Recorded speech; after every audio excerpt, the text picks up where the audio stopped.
తెలుగులో stock market updates కావాలనుకుంటున్నారా? ఇప్పుడే నా ఛానల్‌ని ఫాలో అవ్వండి. ఈరోజు నిఫ్టీ 74 పాయింట్స్ డౌన్ అయి 25,884 పాయింట్స్‌కి రీచ్ అయింది.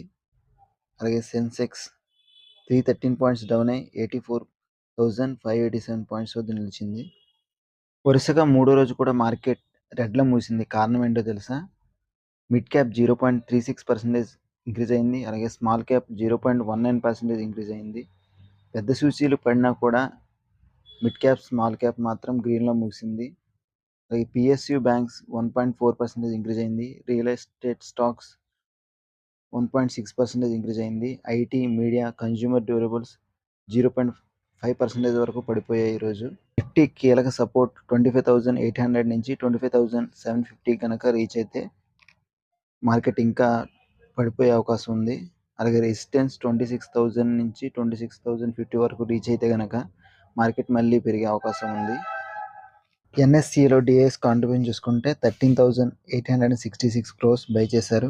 10,443 క్రోర్స్ సెల్ చేశారు. నెట్ వాల్యూ చూస్తే పాజిటివ్లో ఉంది, 3,423 క్రోర్స్. అలాగే ఎఫ్ఐ చూసుకుంటే 15,889 క్రోర్స్ బై చేశారు. 14,971 క్రోర్స్ సెల్ చేశారు. నెట్ వాల్యూ చూస్తే పాజిటివ్లో ఉంది, 917 క్రోర్స్. అలాగే ఎన్ఎస్సి, బిఎస్సి, ఎంఎస్సిలో చూసుకుంటే డిఐఎస్ 15,153 క్రోర్స్ బై చేశారు. 11,240 క్రోర్స్ సెల్ చేశారు. నెట్ వాల్యూ చూస్తే పాజిటివ్లో ఉంది, 3,912 క్రోర్స్.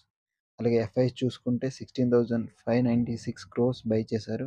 15,810 క్రోర్స్ సెల్ చేశారు. నెట్ వాల్యూ చూస్తే పాజిటివ్ ఉంది, 785 crores. So both BSE and ఎన్ఎస్సిలో కూడా ఎఫ్ఐస్ మంచిగానే ట్రేడ్ చేశారు ఈరోజు. సో రేపు మార్కెట్ ఏమైనా రైజ్ అయ్యే అవకాశం ఉంది.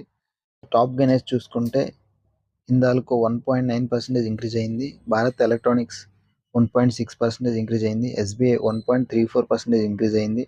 శ్రీరామ్ ఫైనాన్స్ 1.21% ఇంక్రీజ్ అయింది. డాక్టర్ రెడ్డీస్ ల్యాబొరేటరీస్ 0.81% ఇంక్రీజ్ అయింది. అలాగే ఈరోజు టాప్ లూజర్స్ చూసుకుంటే అదానీ ఎంటర్ప్రైజెస్ 2.76% డౌన్ అయింది. Tata motors passenger vehicles 1.63% down అయింది.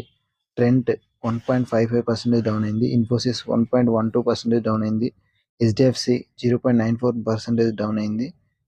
సో ఇవి వాళ్ళ top losers and top gainers. So ఈ స్టాక్స్లో ఎవరైనా ఇన్వెస్ట్ చేయాలనుకుంటే ఎస్బీఐ, అలాగే Shriram finance, Tata motors passenger వెహికల్స్లో మీరు ఇన్వెస్ట్ చేయొచ్చు. ఇవి ప్రస్తుతానికి బయింగ్ జోన్లో ఉన్నాయి. సో రికమెండేషన్స్ వీడియోస్ కోసం నా ఛానల్ని ఇప్పుడే ఫాలో అవ్వండి.